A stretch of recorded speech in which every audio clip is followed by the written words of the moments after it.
bienvenue dans cette vidéo du projet Prima Intelliris. Donc dans cette vidéo, je vais vous présenter la partie Gateway IoT. On va utiliser la distribution WasIGate développée par notre partenaire WasIUp et je vais vous montrer toutes les étapes qui permettent d'avoir les données du nœud capteur directement sur la WasIGate. Donc voilà le capteur sol que l'on va utiliser et qui va envoyer des données à la WasIGate. On a vu dans d'autres vidéos comment construire un tel nœud. Ici, il suffira juste de l'activer pour qu'une donnée soit envoyée vers la WasIGate. La WasIGate est développée par notre partenaire WasIUp. Elle fait partie d'un écosystème riche pour l'Internet des objets. Donc vous trouverez toute la documentation sur le site web de notre partenaire WasIUp.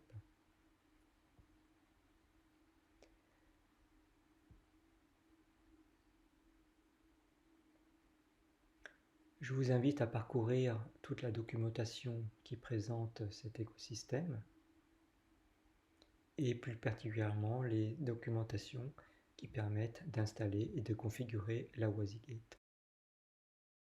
Il faut au préalable configurer le capteur sol en mode LoRaWAN puisque la WasIGate est une passerelle LoRaWAN simple canal. Les paramètres de transmission sont affichés ici. Donc le nœud capteur va envoyer sur la fréquence 868.1 MHz. Donc pour construire notre WasIGate, on aura besoin d'un Raspberry Pi. On va prendre le Raspberry Pi 3. Ou vous pouvez, si vous voulez, prendre le Raspberry Pi 4 également. Il y a quelques différences entre le 4 et le 3, notamment au niveau des ports HDMI, mais également une redisposition des ports USB et des ports Ethernet. Donc nous, dans cette vidéo, on va utiliser la Raspberry 3 qui suffit largement pour la plupart des applications.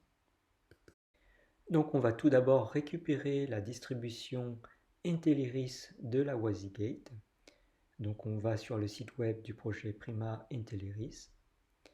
Dans la section Résultats, vous avez un lien sur l'image de la carte SD qu'il suffira de flasher sur une carte SD pour installer la WasIGate. WasIUp distribue une version de la WasIGate qui est générique. Ici, pour le projet Intelliris, nous avons une version dédiée pour ce projet. Donc une fois l'image de la carte SD téléchargée, il suffira de la flasher sur une carte SD. Donc ici, nous utilisons le logiciel Balena Etcher qui permet très facilement de sélectionner l'image que vous venez de télécharger, de sélectionner la carte SD que vous aurez insérée au préalable dans votre ordinateur et de flasher la carte en appuyant sur Start.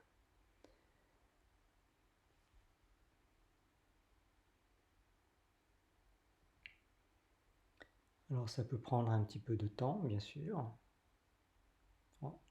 entre 10 et 20 minutes. Voilà, c'est terminé. Donc avant de commencer l'installation logicielle, on va installer le module LoRa. On pourra prendre soit le WasIHAT aussi distribué par WasIUp, soit un breakout pour le RFM95. Ici, on va prendre le WasIHAT, on le clipse sur le port GPIO du Raspberry et on va insérer la carte SD qu'on vient de flasher. On peut aussi mettre l'ensemble dans une boîte. Ici, une boîte plutôt jolie. Et on va alimenter le Raspberry pour l'allumer. Donc ici, notez que la gateway n'est pas connectée à l'Ethernet, puisque dans le projet Intelliris, tout est embarqué directement sur la WasIGate. Donc maintenant, on va se connecter sur le réseau Wi-Fi annoncé par la WasIGate. Le mot de passe, c'est LoRa Gateway, en minuscule. Voilà, et on vérifie que l'on est bien connecté sur ce réseau Wi-Fi. Une fois qu'on a vérifié tout cela, on va ouvrir un navigateur web et on va rentrer http://wasigate.local. On arrive à la page d'authentification, login, admin, mot de passe, LoRa Gateway, et on tombe sur le dashboard affiché par la WasIGate.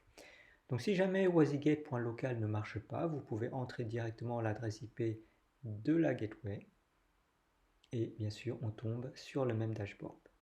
Donc la distribution d'Intelleris de la WYSIWYG possède déjà un capteur préconfiguré. Il y a déjà des données de ce capteur, une valeur maximale qui correspond au capteur dans l'air, une valeur minimale qui correspond au capteur dans l'eau, et tout cela a été préconfiguré avec un vrai capteur. Donc ici, on va prendre notre nœud capteur, on va l'allumer, ce qui permettra d'envoyer une donnée. Donc ici, le capteur est dans l'air, donc on devrait recevoir une valeur assez haute. Donc on rafraîchit la page et on voit bien la valeur reçue. Cette nouvelle valeur ne devrait pas être très éloignée de la valeur maximale déjà enregistrée. Donc maintenant, on va mettre le capteur dans un verre d'eau jusqu'au niveau recommandé, comme cela par exemple, et on va réactiver notre capteur pour envoyer une donnée. On rafraîchit la page et on voit ici la valeur reçue qui est 0, donc très mouillé. Donc comme expliqué dans la documentation technique et dans les vidéos précédentes, ce capteur envoie une très haute valeur lorsque c'est sec et une très petite valeur lorsque c'est mouillé. On peut faire toutes ces étapes à partir d'un smartphone ou d'une tablette, donc on se connecte sur le réseau Wi-Fi de la WYSIWYG. Voilà. Ensuite, avec un navigateur, on tape wysygate.local, on tombe bien sur le dashboard et on peut visualiser les données qui ont été reçues.